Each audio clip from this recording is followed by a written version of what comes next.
Olá! Passamos a apresentar Direito e Literatura do Fato à Ficção. É um projeto desenvolvido pelo Instituto de Hermenêutica Jurídica com o apoio do Programa de Pós-Graduação em Direito da Unicinos e de várias instituições comprometidas neste estudo transdisciplinar das possíveis e inexoráveis relações entre o direito e a literatura. No programa de hoje nós abordaremos a obra, a tragédia grega Prometeu Acorrentado, de Ésquilo. E, para tanto, contaremos com a presença do professor Alfredo Colleton, doutor em filosofia e professor do programa em Direito, pós-graduação em Direito da Unicinos. E com o professor Dino Delpino, doutor em letras e um dos idealizadores do projeto Direito e Literatura. Quero pedir com isso ao professor Dino que nos conte assim um pequeno abstract, né? A pessoa já é pequeno, enfim, um resumo sobre Prometeu.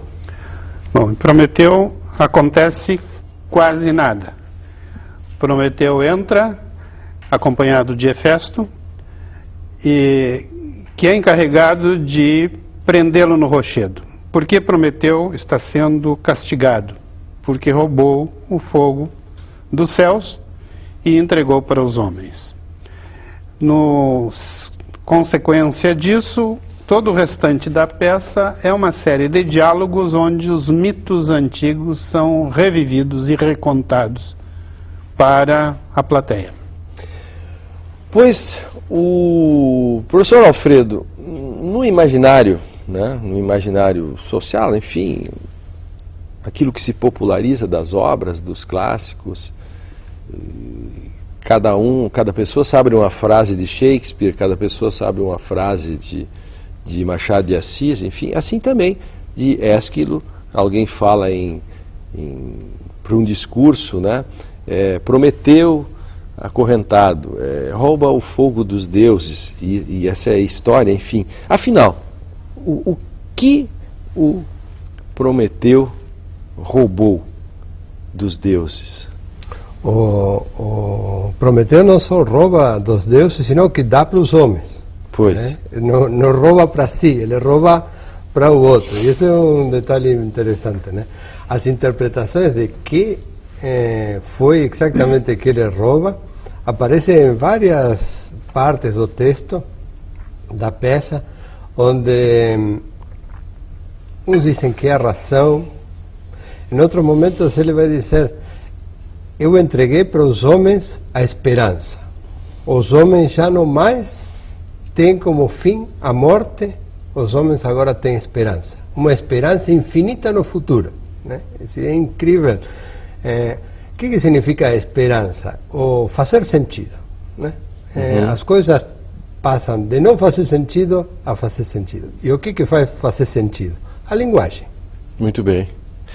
E depois nós veremos se o direito, porque se o fogo é a razão, ou o conhecimento, ou a esperança, né, isso atravessa os séculos, e na medida em que o direito vai se desenvolvendo, depois eu quero saber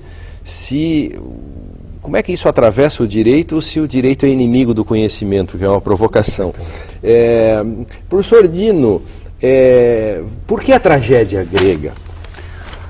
Porque a tragédia grega, bom, existe uma explicação para o nome, que tragós em grego... Por que ela atravessa tudo isso e chega até nós, né? Sim. Tragós em grego significa bode. E uma das explicações é que a tragédia seria o canto do bode, mas bode significando Dioniso. Nietzsche vai explicar a origem da tragédia com uma dualidade, que a tragédia seria uma soma, digamos assim, ou um diálogo entre o apolíneo e o dionisíaco. Então a tragédia se origina como uma festa de Dioniso, mas ela traz também o apolíneo. E o apolíneo o que é? É a luz, é o fogo, é a inteligência, e isso, de certa forma, explica a permanência dos valores que a tragédia coloca historicamente na ordem do dia. Muito bem. queria que você, por exemplo, a sequência de personagens na tragédia essa, começaríamos assim, se fôssemos explicar, ou queremos explicar com Hefesto, poderíamos dizer assim? Sim, a primeira personagem que entra acompanhando Prometeu é Hefesto. E há uma revivescência da história de cada personagem que entra. Hefesto, por exemplo, era filho de Hera, só de Hera. Ele não era filho de Zeus, porque foi produto de uma vingança de Hera contra Zeus, que havia gerado Atena sozinho. Então, o Hefesto, esse mito é todo revivido na peça de Ésquilo, recontado. O Hefesto teria nascido de Hera e Zeus, irritado, derrubou Hefesto do Olimpo. Ele rolou por um dia inteiro e caiu. E além de não ser muito bonito, ele ficou aleijado das duas pernas. Mas ele era muito hábil e, apesar de aleijado, ele participava das batalhas e dominava o fogo, dominava os metais, conhecia os metais e era muito hábil. Então, Hefesto é uma figura curiosa. E ele tem a função aqui nessa peça de prender, porque ele era, entre aspas, ferreiro, né? De prender Prometeu ao rochedo. Essa é a tarefa dele. Mas como ele é um titã, ele pede desculpas no início da peça a Prometeu, que faz aquilo muito contristado, porque afinal de contas eles são da mesma família, e os titãs haviam lutado contra os deuses. Muito bem. O Prometeu, professor Alfredo, ao roubar o fogo dos deuses e entregá-lo aos homens, né, pode-se dizer que, então, há um processo em que ele pode tornar os homens equivalentes a Deus, aos deuses. Isso é possível dizer, porque a tragédia anda de um modo e a filosofia de outro modo. Vamos nos aproximar um pouquinho do direito, então. Então.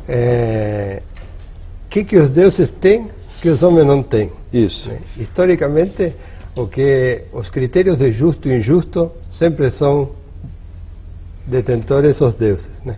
Quem sabe do justo e do injusto, do certo e do errado, do bom e do mal, quem sabe são os deuses. Só um parêntese para o nosso telespectador, na Oresteia, que também é do Ésquilo, na Oresteia, Ésquilo coloca o primeiro tribunal exatamente para tirar esse julgamento do justo e do injusto e institucionalizá-lo para os homens. Ele coloca o primeiro tribunal do júri. Ele já desloca esse processo. Só para o nosso ouvinte, nós já fizemos também um programa, né, sobre isso, só para colocar o nosso ouvinte na discussão. E o grande temor dos homens é com relação a que os deuses vão achar. Isso. Né? E outros detentores do justo e do injusto, mais tardiamente, são os reis, né? Por isso que uma das perguntas que o Tomás de Aquino se preocupa em responder é se foi certo os homens criarem leis. O que significa criarem leis? Se apropriarem do certo e do errado, do justo e do injusto. Criar normas próprias para isso. E esse é o processo que eu acho que o Prometeu faz.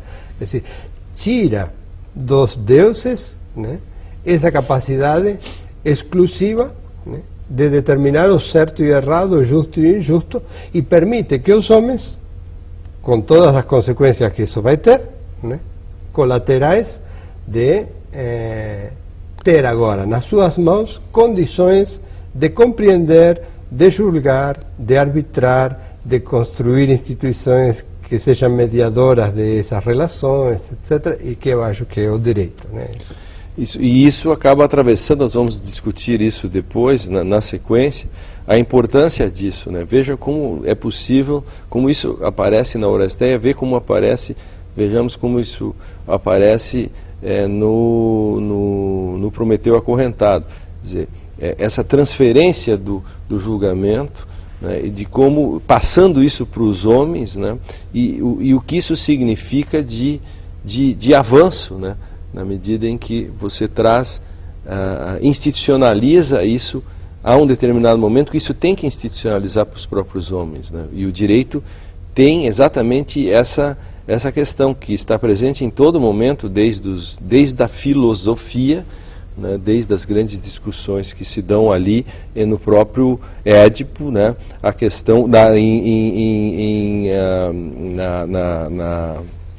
na questão da primeira grande tragédia grega, me foge o nome, da grande objeção de consciência para enterrar Antígona. Antígona acontece. Professor Dino, é possível dizer, a partir da tragédia de Prometeu acorrentado, essa questão de que no momento em que se rouba o fogo, isso tem a ver com a questão da não transcendência, da questão como se vê a religião nesse sentido, ou os deuses, como é que isso funciona? Bom, a tragédia grega, ela tem um fim, uma finalidade eminentemente política. Há um estudioso, inclusive, da literatura grega que diz que a religião grega não tem transcendência, exatamente porque há um nivelamento entre Deus e os homens. E se o direito é produto, por exemplo, do apolíneo, da inteligência, da racionalidade que se impõe, por outro lado, a gente deve perceber que ainda hoje o direito continua enfrentando a natureza humana na sua dualidade, quer dizer, o dionisíaco continua com as suas paixões, porque toda essa peça, ela gira em torno de paixões. São paixões de Zeus. Zeus quer castigar, Zeus quer se vingar. Zeus é um ser humano, de certa forma, no que diz respeito às limitações, às suas limitações afetivas, né? E o direito é solapado permanentemente hoje. A gente poderia encontrar exemplos no jornal de todos os dias, né?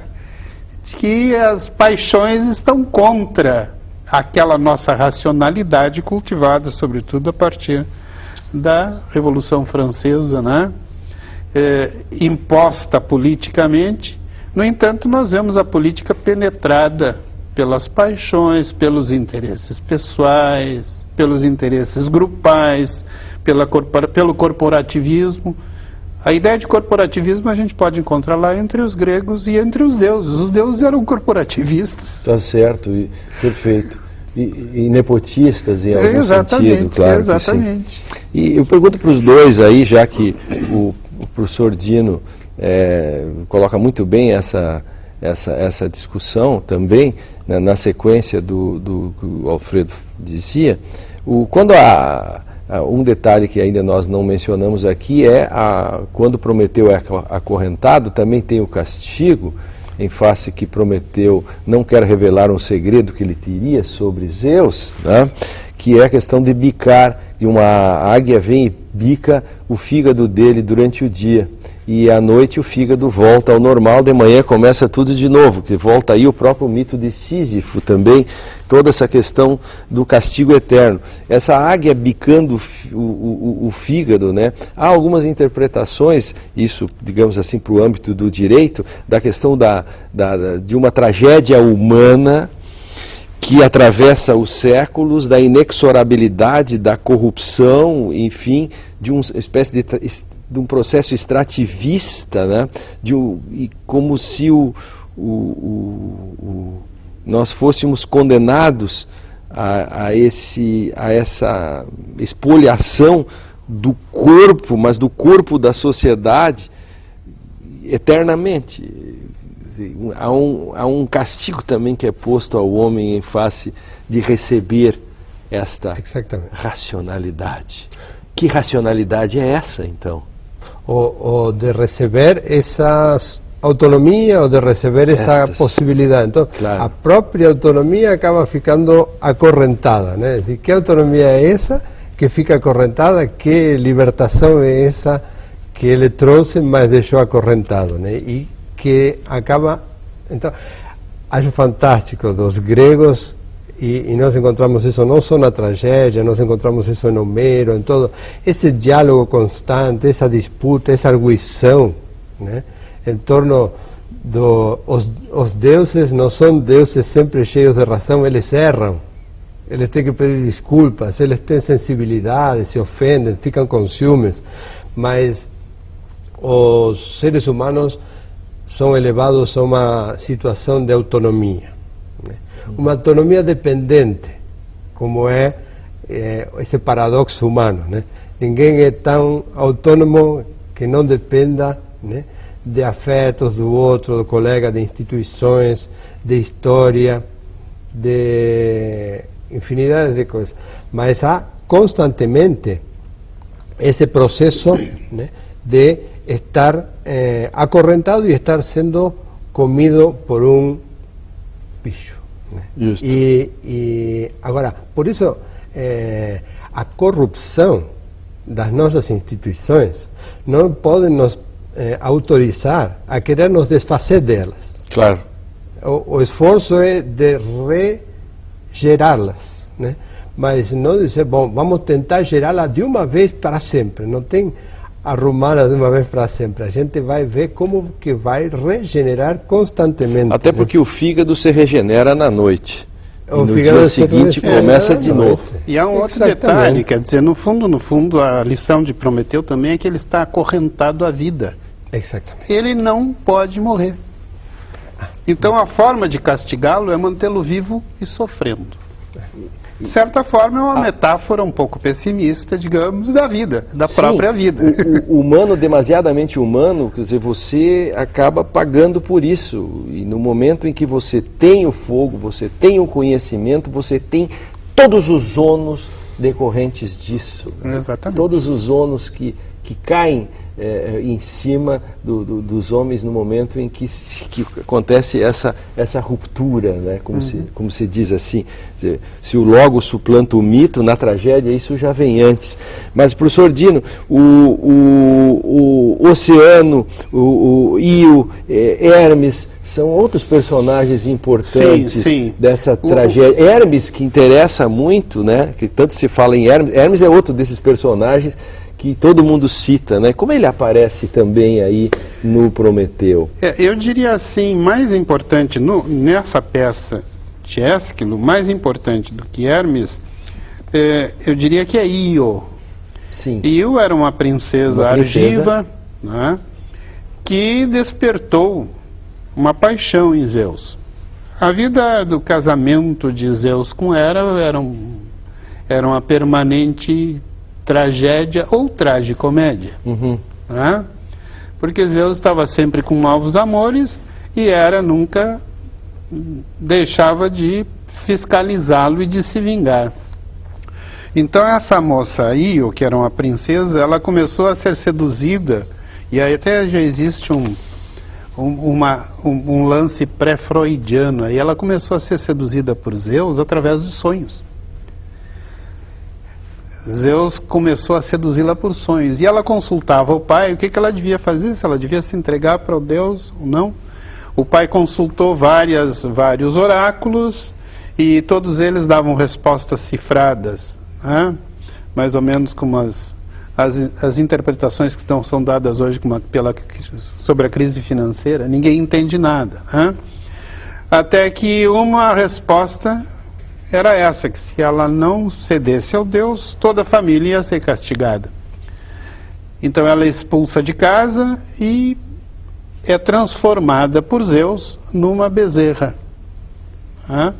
E há muita ligação entre os nomes dos deuses, os nomes dos lugares. Bósforo, por exemplo, quando ela passa pelo Bósforo, a palavra Bósforo significa passagem do boi. No caso é uma bezerra, é uma vaca. Mas é levada em consideração a espécie, né? Passagem da vaca. Quando ela passou por lá, apareceu um nome para um acidente geográfico. Né? E a mesma coisa, oceano. O senso comum dos gregos via a Terra como um grande círculo rodeado de água. E o oceano era essa água que permanentemente circundava a Terra.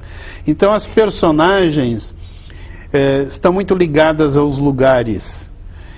Nesse sentido, eu acho que Io é mais importante que Hermes, embora Hermes chegue no final, depois a gente pode até voltar a isso, porque ela é outra castigada dos deuses. Ela desempenha um papel mais ou menos semelhante ao de Prometeu. Só que apenas ela é castigada por uma vingança de Hera, que a transforma em bezerra, e depois faz com que ela seja perseguida por uma mutuca permanentemente. Né?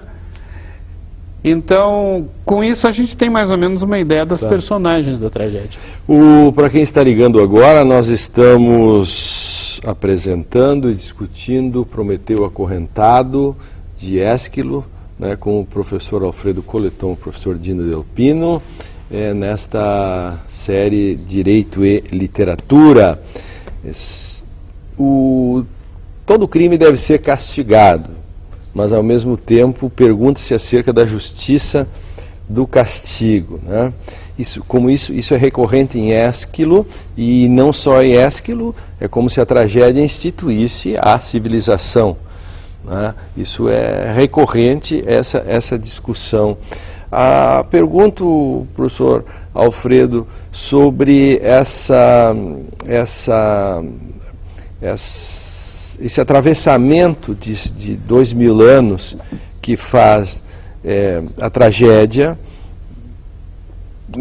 na perspectiva do direito, como que ela chega num século XX, no século XXI, atravessado por conflitos com novas demandas, né? O jurídico com novas demandas, e exigindo mais do que se pode dizer a simples independência do ato, do justo e daquela independência que se deu do ato de julgar. Precisamos de mais, precisamos da faticidade, precisamos do mundo prático, precisamos da filosofia. E o direito tem atendido isso? Ou o direito tem deixado a filosofia de lado e por isso tem ele também virado uma tragédia? Professor, você é brilhante. Me diga o seguinte, tem uma personagem ali que a gente está deixando um pouquinho de lado, e que é a violência. A violência. E a violência é muda. Eu fiquei impressionadíssimo. Sim. Como tem alguém ali que é mudo, né? A violência é a não fala, né? É o não dito, é o caos. A simples presença. Mas ela está presente. Exatamente, mas a simples presença. É a simples presença. Ela está presente, é o indizível, né? E aí vou ao que o senhor está apontando, que é o direito, né? Sim. O que está faltando? Está faltando a fala. Sim. O argumento, o diálogo, a escuta, né? Essa parte, num tribunal, tu vê que tem alguém que não fala, tem alguém que está calado, que não tem vez, que tem alguém que o representa para falar por ele. Há uma falta, né, de um maior diálogo, e isto que estamos fazendo aqui, é dizer, o direito com a literatura, o direito com a filosofia com o direito. A filosofia tem que pensar também o mundo no qual ele está inserido. Não é atemporal a filosofia. A filosofia tem que estar engajada no lugar onde que ela está sendo gerada.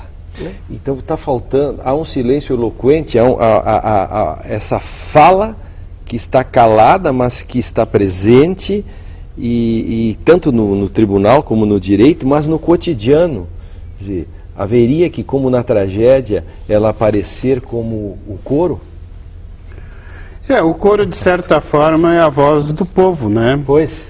Agora, E o comentário que o professor fez me recordou uma das situações assim mais constrangedoras pelas quais eu passei na minha vida. Eu era parte num processo judicial contra uma instituição onde eu havia trabalhado, e eu fui convocado a comparecer. E o juiz me disse que eu tinha que responder as perguntas do advogado da outra parte. E na hora que eu quis acrescentar alguma coisa, eu fui calado. Para quem dá aula de literatura, para quem faz relação entre literatura e filosofia, foi uma das coisas mais constrangedoras pelas quais eu me sinto ter passado como pessoa que pensa. Quer dizer, eu sou convocado para responder, mas eu só posso responder aquilo que me perguntam. E não a verdade que eu tenho, que é minha, mas que talvez merecesse ser discutida. Claro. Né? Por isso que o Júlio Cortázar tem um texto que acho que a gente pode também um dia discutir aqui, que é A Casa Tomada, né? Que os personagens acabam sendo emudecidos e o direito parece que é o locus em que as falas são tomadas de alguém. Então há um discurso que é ao mesmo tempo predado e também pré-dado. E ao ser pré-dado, ele acaba sendo predado. Sim. Porque não há condições de ele emergir. Falta o coro, né? Os personagens estão e às vezes o coro não consegue dizer. E até né? curioso, porque na tragédia, a fala do coro ela é a que mais se aproxima da fala do povo. Claro, perfeito, perfeito. Então a função política da tragédia é muito grande, porque inclusive as pessoas não abonadas eram obrigadas a participar, era um evento anual onde 3 tragediógrafos competiam entre si, e eles ouviam tragédia de manhã, de tarde até à noite, e quem não tinha, havia uma bolsa teatro. Uma bolsa teatro, é interessante, perfeito. Nós estamos encerrando quase o programa, 30 segundos. Ontem tive a oportunidade de ir a Ilha Nova. Tinha um salão de baile em uma comunidade alemã e estava escrito em alemão, proibido falar alemão. Muito bem. No baile as pessoas eram proibidas de falar alemão. Então elas falavam enquanto a banda tocava, e quando parava a banda, parava a fala. Muito bem. Que fantástico. Isso é escandaloso na nossa história. Né? Mas como a fala é calada, né? Como a fala é calada. A esse escândalo. E paradoxalmente nós estamos chegando ao final, quando mais o coro deveria se manifestar, né, nesta tragédia contemporânea, mais o coro acaba sendo calado e institucionalizado por diversos canais que acabam não conseguindo capilarizar aquilo que são as manifestações com relação principalmente às questões tão importantes hoje, que é a questão da cidadania e do direito, que já estavam presentes ali na tragédia grega, em Ésquilo, em todas as questões que, pode-se dizer, instituíram a nossa civilização. Todos nós somos devedores e todos nós somos forjados, né, nesta batalha entre Prometeu e Hermes, entre Hermes e Prometeu, entre Logos e Mito, enfim, entre intermediações e entre alocuções sobre o cotidiano. Eu quero agradecer ao Dino, quero agradecer ao Alfredo por o prazer ter me dado de estar presente. Quero agradecer a todos que acompanharam este programa, nesse projeto Direito e Literatura, do Fato à Ficção, né, que tem o apoio da Unicinos, né, do programa de pós-graduação. Mais informações você encontra no site www.ihj.org.br e você também pode entrar em contato conosco pelo e-mail ihj@ihj.org.br.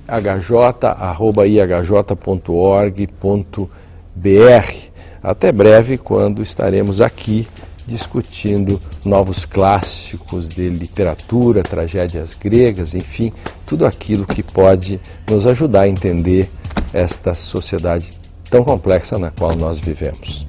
Até!